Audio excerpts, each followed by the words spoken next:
Good day, everybody. Wolf Driver, or should I say, good evening. um, what you're looking at is the dogs, and they are crated. I know people ask me, why are they crated? They're crated when they eat.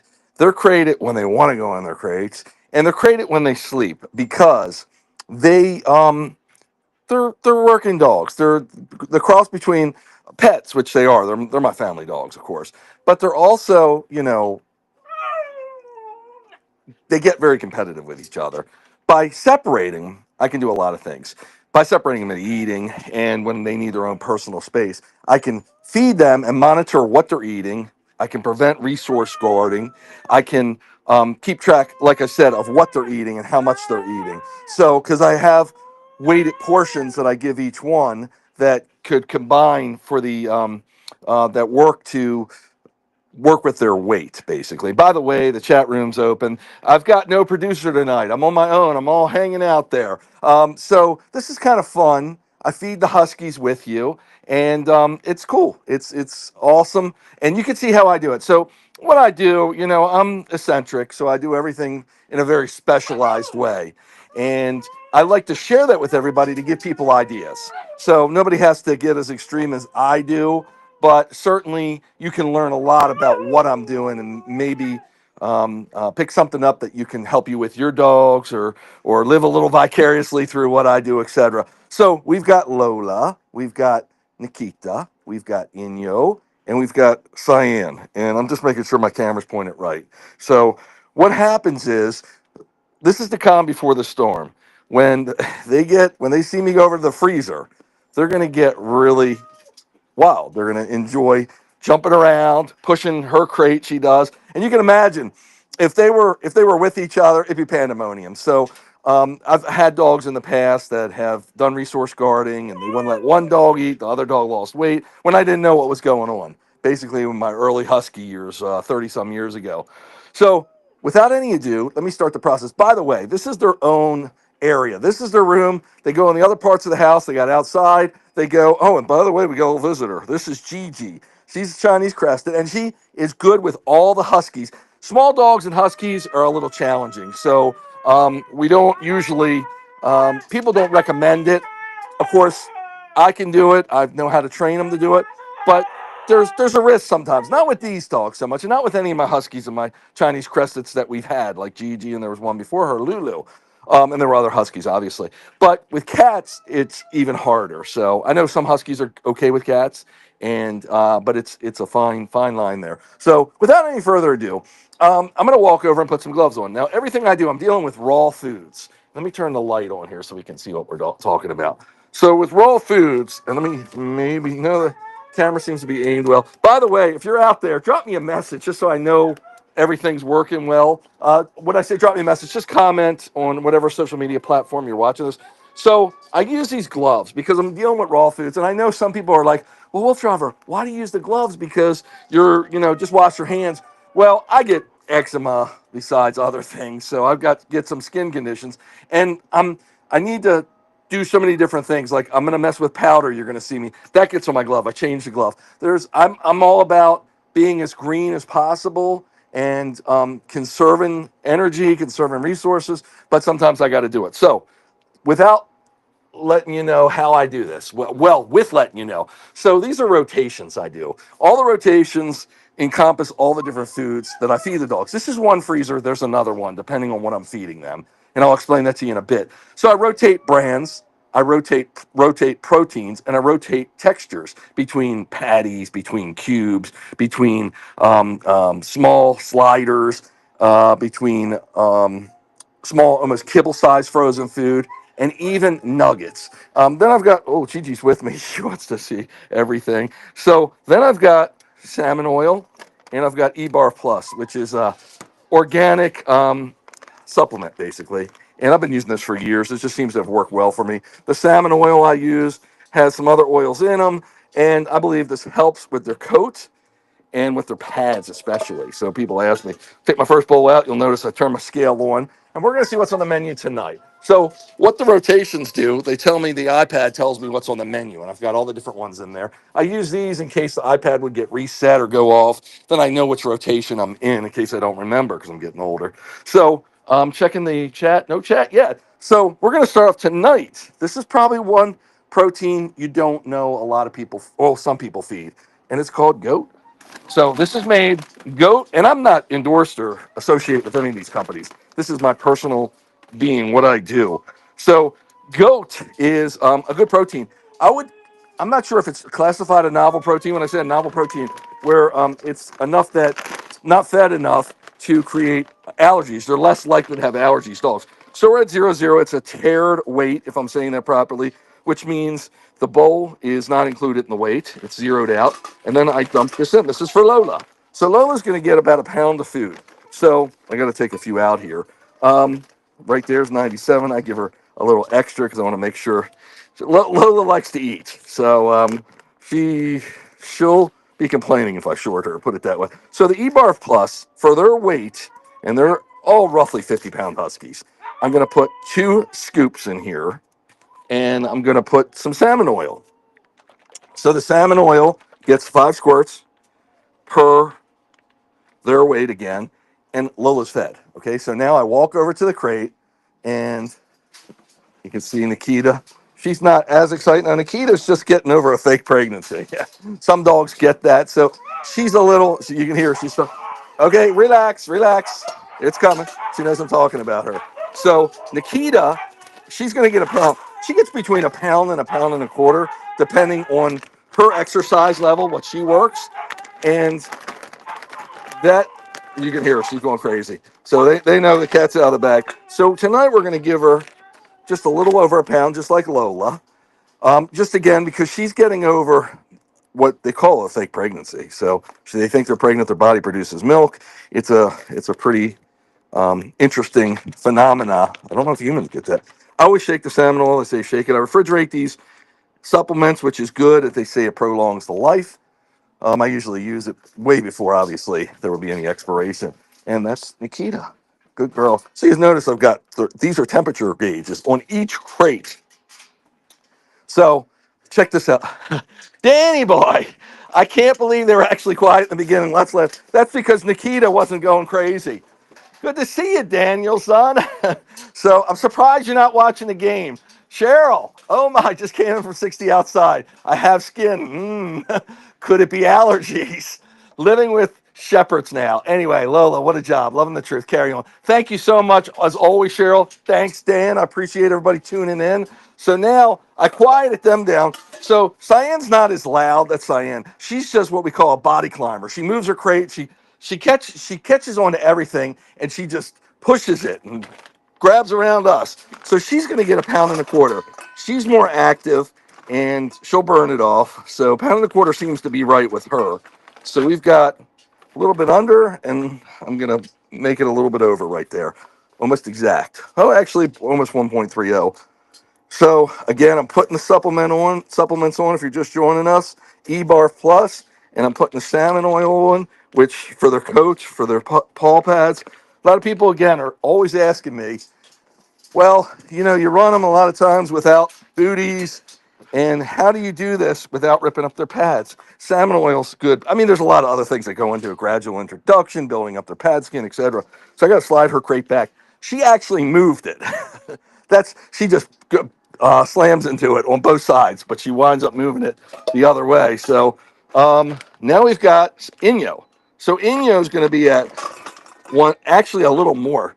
You would say she's a petite girl, so I have to grab more goat here. So goat is in the pink bag. There it is. Again, this is green juju. Again, no sponsorship or any association with any of these companies. It's just what I personally use and like. So Inyo is a little bit of a petite girl, but she's very active and she burns a lot. So she is, we actually need to maintain her weight a little more. So I got to give her a little more. So pound and a half is about the tops I give her. And again, 2 scoops of the eBarf Plus, 5 squirts of the salmon oil, and we're rolling. So I'm going around to Inyo now, and good girl, Innie. And Inyo is going to get her food right there. And that's the feeding. Now, when I'm done, I'm going to keep you here as long as everybody wants to tune in. So obviously, throw these bags away. So the key I tell everybody is when you have dogs, especially Huskies or curious dogs, good idea to have trash cans that you have a way of keeping the Huskies out of, or your dogs out of. This go. Oh, actually, we're missing Gigi. So Gigi, she had a burger to eat. I don't think she's going to want any food. If she comes back down, I'll give it to her. I think she just wants to stay around for the bone, for the what I'm calling the bone, the dessert. It's I don't feed bones. Bone. There are bone minced parts of bone that are in pulverized parts of bone that are in their foods, but everything I feed them is fully digestible, treats and all. So the bone's not obviously, but that you don't have to worry about getting caught up. If you fed them regular bones, it could still jam up their digestive tracts and cause problems. Change the gloves here, and that's because the powder is all over my gloves. And right now, I'm going to change waters out. So every day we give them fresh waters. Oh, and by the way, everything here, you're looking at the treadmills, you're looking at the freezer, you're looking at my exercise area. You're getting a view of everything, and just a little more intimate than we always are. Philip Peters, hello, how are you? Thanks so much for dropping by. So we're feeding the Huskies. So you can see hers is gone, Lola's, and because Nikita is running through that fake pregnancy, she's going to be slow eating her food. And that's why one of the reasons she was so quiet tonight, Dan was saying, that's amazing they're quiet because they all feed off of her. So every other day, I change their water buckets here. I wash them in a dishwasher I have for the dogs, which is right there. And every day, I give them fresh water besides that. Thanks, Philip. Appreciate it. Phil Peter says good. Thank you. So, I'm definitely a little, like I said, over the top. So I rinse these out thoroughly, even though they've only been used for a day, and I'll put fresh water in there. So that's one rinse, and I know I'm keeping you, but I'm just showing you my routine here. And again, this kitchenette is for the dogs. That's what gets fed down here. I mean, if I want to get a glass of water, I might do that. Or I've got a microwave. I want to watch a flick here. Sometimes the dogs with them on the sofa. I'll pop some popcorn and I'll go. I'll eat it with. They're not going to eat my popcorn. Hopefully, they'll try, but they won't. But that's why I've got a microwave. Also, sometimes if you dogs, if I ever need to heat up food, if I get a sick dog, God forbid, and I got to take care of it, I might want to serve food warm, etc. Not hot, but warm. So Lola gets some fresh water here, and she's good to go. Now, at this time of day, I'm going to take off their collars. Now, they always sleep. I haven't done this lately. I haven't done this in the past, as I explained when I reviewed the pet-based collars. That's their health monitoring collar, which they're wearing now. But I am letting them sleep with these because it works out well. I think they're safe, and I think it keeps track of them, and I want to know the results. So you got to wear the collar more. They've got to wear it. So Nikita, you can see that's her famous thing she does when she's eating slow, when she's either having a heat cycle or the fake pregnancy thing. This is the second time she's gotten it. So hopefully she'll get spayed. I plan to spay her within the next year. And I'm rinsing out her water bowl too. Now with her eating, she could skip a meal. I mean, Huskies are typically finicky eaters. And again, that's one of the reasons I rotate all the proteins and I do everything I do to keep them enticed. Now, these are working dogs, relatively speaking. I explained to you the difference between true working dogs. Sometimes, like a real sled dog team, will be kept in dog houses and will be kept outside a lot of times. I mean, they acclimate to the elements. That's how they do it. And they're real working dogs, or should I say full-time working dogs. With what I do with Dog Motorsports and how we do it, these are my family, my pets, if you will. And so they're living the life of Riley. They're living the life to the nines. So they're getting all the breed-specific exercise they need, but they're also getting lots of pampering. Spoiled husky. So with her, what I'll do is I'll feed when that food dethaws a little, remember I just fed it to them frozen. When that food dethaws, it'll have a little more scent to it. It'll be a little more appealing to it, and she'll eat it. So that's what she does. Hi, good girl. And then we're over to Cyan. We're going to change her water. She's eating her food. And you can see there's, I leave it in there. She's still licking the bowl. There's usually some sort of chew in each dog's crate just for them to always have something to go to. But I will give them a new dessert or a new chew every day almost. That's kind of what I'm calling dessert after the meal. Again, if you have any questions or comments, please don't hesitate to chime in because I've got the chat room open and I don't have my producer here today. So this is kind of a little more intimate of a setting and I can really take the time. I'm working while I'm doing this. When I'm in the studio, I'm just sitting there trying to talk about the subject at hand. So again, changing the water on each dog. And I've got another set of the water buckets here that I'll rotate these with. And these are great for crates because you can hang them on a carabiner as I am. And the dogs, it's a little elevated, so they're not going to knock it over. And it gives them an elevated area to stand to drink. Hi, good girl. So now I've got to put Cyans here. And remember, I take the collars off at this point. That's just their collars when they're outside. And they're done for the evening pretty much now. Might hang out here in the basement, watch a movie, or this is the dog condo. Go upstairs, lounge around, etc. But they're pretty much done. If they would have to go back outside, and I know people say, well, why do you feed them? And then they don't go back out to relieve themselves. They're fine. They went out before, and that's the way I do it, and it works perfectly. The next one is Inyo. So we'll see where she's at. And she's still eating. So what I'll do is I'll change her water. Now, Inyo, typical of a dog that's fed enough, should just sit down and eat. She's not like ravenous, like I gotta eat, like Cyan and Lola were going at it, even though they're fed the same proportions according to their weight and their activity level, but they're more vivacious, and then of course Nikita with her issues with the hormonal things going on, that she's going to be a little less excited at this point. But when she gets excited, she's like a bullet of dynamite. And Dan, who was on here earlier, can comment because Dan helps take care of the dogs if I'm not here or when I've got something going on, as well as Dan will go on our dog adventures. And Dan's my right hand man. And I love Danny. He's a great guy, great guy. So he's probably watching football now. So the game, Thursday night football. So this is the last dog I'm going to fill the water on. This is Inyo. And I don't know if I did it, but I'm going to do it again. I usually fill it up once. So, they slobber throughout the day and they get all kinds of goodies in their water. And that's why I change it out daily.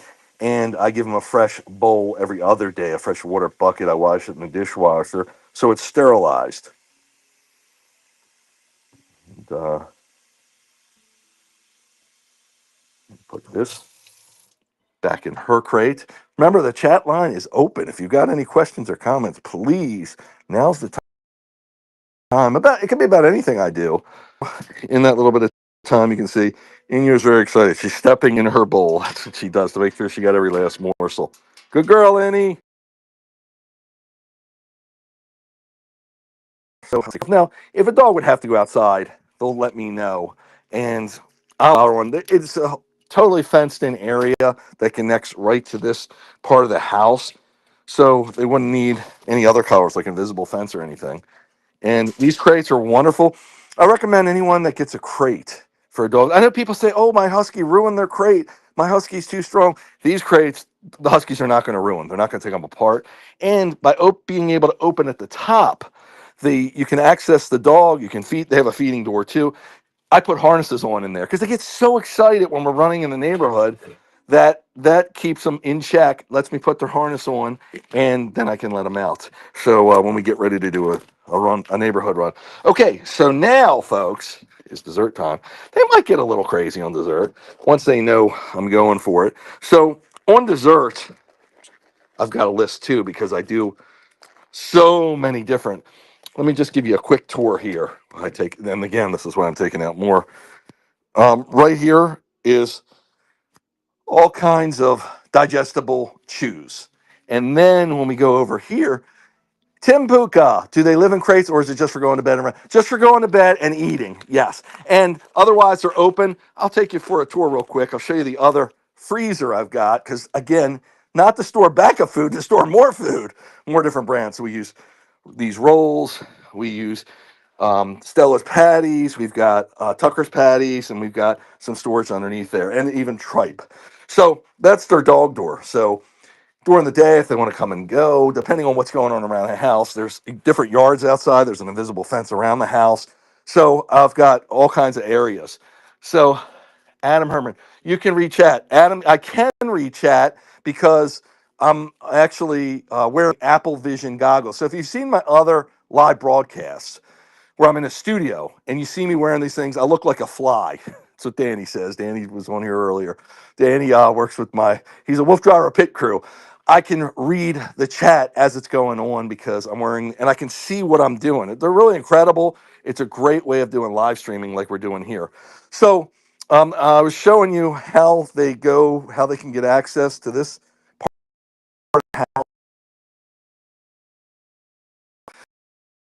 treats. What I've got basically is their, and when I say treats, chews, I mean, not bones. So today actually is, yeah, it's cool, Adam. Thanks so much. So today, actually, we're going to do bully sticks.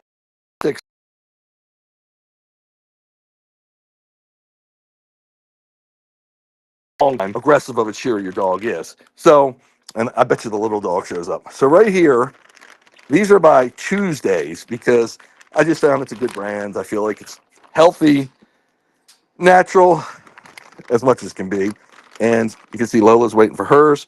So that's the treat tonight. There you go. Good girl, Lola. So I think chews help in a lot of different ways as long as they're digestible, healthy. Hi, Nikita. That's Nikita. She takes it so gentle. You're like, whoa. She's really good with that. And so is Inyo. Lola kind of snap it out of your hands. What are you live on? So I'm live on Facebook, TikTok, Instagram, YouTube, and X. Good girl. Oh, you want the one in the bag? That's for you. That's for Cyan. And then we've got one more for Inyo. Inyo face. There's Inyo. Good girl. So Inyo's another one, takes it real gently from you. And sometimes she's like, I don't know if I want that, Dad. So what I'll do is just put it down there, and she might get to it. If they don't eat it, usually in a few days, I'll usually keep one chew in there. But if they don't, a long-lasting chew, like right there is what they call a cheek roll. So that's the cheeks, or a collagen roll, that one is actually, which are similar. Um, these dogs are just, Nikita's probably the most aggressive chewer, but they're just not strong chewers. They don't do it. So chews last them for a while. And these chews are not as good on their teeth as bones, but I don't like using bones because there's a lot of issues they can create in their digestive system. So I'm going to close this one up because I left it open. And there's all kinds of chews in here. I mean, different ears. I actually snouts, though they're kind of disgusting, but they work. Cow ears, they have hair. Ostrich tendons, duck feet, chicken feet, etc. Pig ears, you name it. If it's digestible and it's a body part that you can feed to dogs, I do it. So I'm gonna put these gloves away. I'll stick with you a couple minutes. I'm actually gonna load up the rest of the dishwasher here. So again, this is dedicated to the dogs, this whole setup. And that way, my wife's dishwasher is not tied up with the dog stuff. And all the dog food is maintained down here. Remember, this is all raw food. So I fed it frozen, but raw food can be problematic to humans, of course. And I have to get down here and get one of these. So you might ask why I have alcohol if you were caught that. So I'll give you one more tour. I have to put this up. Sometimes the dishwasher doesn't like to go on. If Dan's still on, Dan, you remember this dishwasher, don't you? By the way, if you have any, doesn't want to go on for some reason. It does that. Takes a second to restart. If you have Any memory, Dan? You remember we got that dishwasher? Dan picked that up for me when we were building this kitchenette here for the dogs. So a couple last things I'll touch on. So we have fans for the dogs. The mats that are in the dog crates are all plumbed in with a water chilling system, which has a mat under the colored mats you see there, which help keep the big mats cool as well as the metal crate. So Lola doesn't love a mat. So I made this crate. I rated this mat almost 3/4 of the crate. It gives her some opening because it's cooler when you have air flowing underneath it. But the cooling bed that I have that's plumbed in with these cool water coolers, and see if I turn them on, I'll turn them on right here. You can see that that's going to read, it does different cycles. So that keeps that keeps the water so cool or not cool, etc. It determines when it's on and off because the water going through the lines, remember the dog's heat or the dog's body temperature takes out some of that coolness of the water. So they've come up with a really great system that will turn it on for 10 minutes, turn it off for 10 minutes. So it helps it maintain a cooler temperature inside the cooler so that you get more longevity of the cool water. Christy Loudon, hey, thank you for taking such great care of the girls. They're lucky to have you. Thank you so much, Christy. So great to talk to you on live chat here. Appreciate it. And appreciate all your support and all the good stuff, the conversations we have and comments and all that great stuff. Another thing you might see here is harnesses. So I've got a gazillion harnesses for each dog. So I'm always talking about in between my hats and helmets and everything else. So I'm always talking about, and each harness selection here is above each dog's crate. So most of them are color coded, but there's some harnesses I use that are only available in leather, that are only available in one color. So I'll actually, I have to get it the way they are. So I usually put their name on it and they hang above their crate. Now, these are the crates we use around here, and these are the harnesses. And these are the harnesses, backup harnesses. So I've got them all in our vans. So when we do a dog adventure, all these harnesses are duplicated inside the van.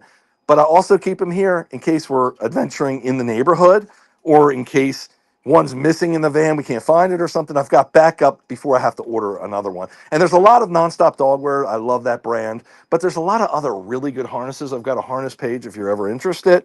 And above their crates, and I'm just noticing I didn't take Nikita's. Watch how good she is. Hi, good girl. So I didn't take her collar off. Hi, good girl. So she's not resource guarding at all. I could take that from her easily. And in fact, none of my dogs do. I train that out of them, at least for me grabbing their bone or chew or food from them if I have to, because if they I had a dog once grab a can of soda. The can was empty. He took it out of the trash when he would come with me to the office.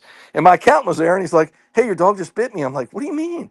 And he's like, yeah, he bit me because I tried to get a can from him. I'm like, dude, why would you try? Why would you come and get me? It's like, why don't he cut himself? I'm 2 seconds away.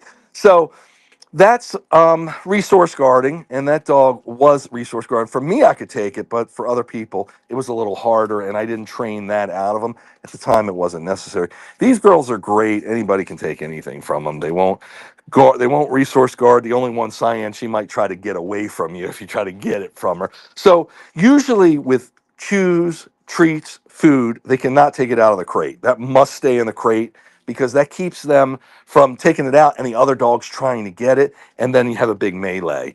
I don't personally. I think it's best to do that way. Now, when we're in the field and we're doing training, and I use hot dogs, and let me show you these treat pouches because these are wonderful. Since I've got you here for a second, I can't do this in the studio because I don't have all my equipment. So these are really cool, but they're all silicone, so they're dishwasher safe. And I use hot dogs, which can be a little, you put them in your pocket and they get a little rancid, a little rank. But in here, I can throw this in the dishwasher and I can clip this on the side of my hip and they work really well. So when I'm training with hot dogs and you have, Christy, oh, I got lots of laughs, no common sense. This is true. So when we're using them out in the field, sometimes you'll have multiple dogs. I might have all four of them. And I've been into training dogs for many years. So my original master trainer would take me and he taught me everything I know. And besides what the Huskies taught me, so we would use treat containers, and we would put a lot of cut up hot dogs. And he had police dogs with him. Anytime one, two, three, or more German shepherds, usually had some Rotties too, and we spilled them sometimes. And sometimes they'll want to fight. Of course, we keep them from bickering because they're trained. But for a lot of people, that doesn't happen. So we have to be selective how we give treats out in the field and training our dogs properly so they can get along in a situation like that. So it's really important. I know I see a lot of it on Facebook where people say, "Well, my dog's full, and I dropped the biscuit, and one was over the other, etc." And that's the kind of stuff that happens. So we have to train certain behaviors out of them, even though it's instinctual for them to do what they do a lot of times. We have to work with their instincts and be able to get them to function properly in our world so everybody can get along in as good as harmony as possible. See, Lola, so I'm going to close it out soon. If you got any more questions or comments, I'm here for a couple more minutes. So Lola loves. She's food motivated. She eats everything and anything. In fact, she ate a sock once. She had to get a surgery for it, emergency surgery. Nikita, she didn't eat her food yet, but she will before the evening's over. And and that's why I'm saying, so if I if I fed them all together, just put food out, I wouldn't know if she ate or didn't eat, and I wouldn't know who ate her food. So this way I can better keep track of it, make sure she's as healthy as possible, and prevent somebody else from getting her dinner and getting too fat, quite frankly. She's loving her bully stick, and then Cyan could care less. Cyan's overstimulated. I do overstimulate them sometimes by giving them so many treats, but so many chews. But I also feel it helps their dental condition, dental hygiene, and it also helps with keeping them entertained and looking forward to eating their meal as well. And then we'll walk over to Inyo. Inyo is the least chewer, even though right now it looks like she's just preening herself. So she's the least chewer. When I first got Inyo, she'd rip all the crate mats up. She was um, crazy about stuff. She just had a little bit of separation anxiety. Now she's so comfortable, she don't even need her treats. So she don't need anything. I also think, and I keep saying treats, but I mean chews, because treats they eat when I give them biscuits. I also think that by giving them a wide array, different chews, different textures, different flavors, different proteins, whatever, keeps them satisfied. So when they get outside, they're less likely to eat a branch or eat something they shouldn't. Not always, but it can help. So Christy says, I give my dogs food and treats in order I got them. The thought, I give my dogs food and treats in order I got them. So are you saying like, I don't know what you're saying, actually. So I'm sorry. I give my dogs food and treats in order I got them, thought. So I think you're saying, like, I feed always Lola first just because she's first. She's actually the senior here because she's 8 years, 3 months old. Nikita is Lola's buddy, so they live close to each other. That's where they dine and sleep. She's 5 years, 3 months old.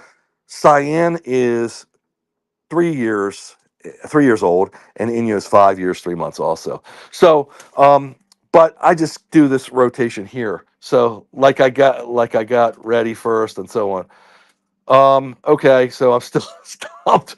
I'm sorry, talking about common sense here. Mine went out the window like 20 minutes ago. Um, so you're saying I give them food and treats in order. So okay, I still explain that to me a little more. I'm sorry, I'm losing it. I'm losing my mind. I think. While you're doing that, Christy, because I like to address it. This is a great format to do it in. Any other questions about harnesses, about anything I do? You can ask me now because I've got almost access to everything here, so I can pick it up and show you. But with the dogs, I also like. I think maybe Christy, you're saying like Cyan gets between her and Nikita get the most vivacious, but I still don't feed them first. I feed Lola and I let them wait because it's always good to teach patience to the dog. So before we run, they're in the crate. One dog gets ready. The other dogs see that dog get their harness on and get loaded up on the dog bike. That is so important because, and I think I showed it the other day if people were watching, that I take one dog each at a time down to the river. The other dogs watch. They see the dog leave. They see the dog come back. They learn patience and they learn that the dog is going to come back. They're going away. They're coming back. So it helps with staving off like separation, anxiety, etc. Helps working with that. So that's it pretty much. There are with the dogs, I get pillows for them sometimes. You know, if I think they want, you know, they're extra tired, I'll put the pill in. Sometimes I worry they might chew it up, so that's limited. These are their this is their invisible fence collar, and I have training collars there, and I've got a whole collection of so she has three dogs. I feed Teddy first, then Minnie, then Ashton. Yeah, I mean, sorry for not understanding you at first, Christy. So yes, I that's pretty much what I do. So feeds I understand. Um I understand. So yeah, that's pretty much what I do. I think I'm reading that right. So, you know, one dog, the other dog, then the other dog.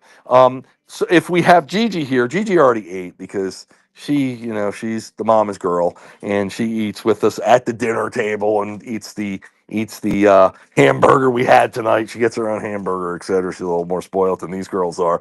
So with these girls, by the way, never give them table food. So they have no idea. So if we're outside, if we're in the kitchen and they're in the kitchen, they have no idea what table food is. They might come over, they might smell around, but they know they're not getting any. That's important. So some people feed their dogs table food, which I have no problems with, obviously, if it's the right food for them. But if we do that, if we make a habit out of it, you got to understand the dogs are going to get used to it and they're going to expect it. And that's what our little dog does, Gigi. So hey, Raleigh Williams, I love your video. Thank you so much. I really appreciate it. So this is kind of cool. I like talking to everybody, chatting. I'm seeing if there's anything else I'm missing on. I will show you. So this is important. So this is, I don't want anyone to get sad, but this is so important to me. By the way, you've seen that dog before. That's how I go through harness setup sometimes. If I get a new harness or I'm having trouble putting a harness on, instead of stressing the dog out, I'll put it on the stuffed animal, learn how it goes on, see if there's any shortcuts, see how where I want to tighten it up or whatever. Of course, it's not the same fit as the dogs, but it gives me a general idea so I can then apply it to them without stressing them. So this is my dog memorial wall. So the dogs I've had over the years. This is their ashes, their remains, and you know I come over here, talk to the dogs. They see everything going on. I know if you watch my videos, you know I've got steel booties. That was Chase. That's what was we were he was famous for. He would drag his feet as he got older, and he wanted to run. He did best on the concrete because he didn't pick him up as far. So I made him booties that were steel toed. Usually on these TVs right now, they're not playing. I've got all the different videos from all the dog trips we've done over the years. I mean, going back 15, 20 years ago. I've been doing this for 30 years, but I didn't wasn't filming everything actually, do have some 30-year-old videos. So you're usually playing on here. That's a security camera. This TV here helps me see all the dogs around the property at night. We're in the woods, so we get a lot of cobwebs. So you got to constantly maintain them during the day. The cobwebs are not as apparent. It's the infrared lights that make the night vision that light up those cobwebs. So at night, they're more noticeable and they trick the camera into thinking there's motion there. That's in one of the dog parks. So I can see the dogs during the day. If the dog runs by, I can see the dog. If I'm down here working and they're outside, this TV, this setup, this DVR, I have access to on my phone all over the place. So wherever I'm at, I'm always know. Here's the treadmills I use for the dogs. You might have seen that. And that's how we do it here in Wolf Driverland. So I'm going to sign off. I hope everybody enjoyed this. And if you're watching the after broadcast, don't don't sweat it. You can ask me questions, and I usually go back and check everything. Very active on social media. And this is Wolf Driver Land. One last thing. This is a bone saw, a butcher saw, if you will. So because I feed frozen, if a patty's too big, if I got to feed the little dog, I can cut it on here. If one of these chews are too big, I can cut it up. I don't want to give them the whole chew. So it's made for cutting foods, is why I have it, and a pretty cool piece of equipment. That's how we do it in Wolf Driver Land. Thank you so much, everybody, for tuning in. We'll be on a dog trip tomorrow. Sean, hey, great to see you, Sean. You have a great evening. So nice to see you. I haven't seen you in a long time. I hope everything's well with you. Thanks so much for tuning in. Cindy and I miss you. We hope to see you sometime in the near future for a good occasion. And hope everybody has a great evening. We're going to be on a dog adventure trip tomorrow, so stay tuned, tune in. You can see she's licking herself from her pregnancy, fake pregnancy issue. That's Nikita again. And this is how we do it, Wolf Driver Land. Have a great evening, everyone. Thanks so much.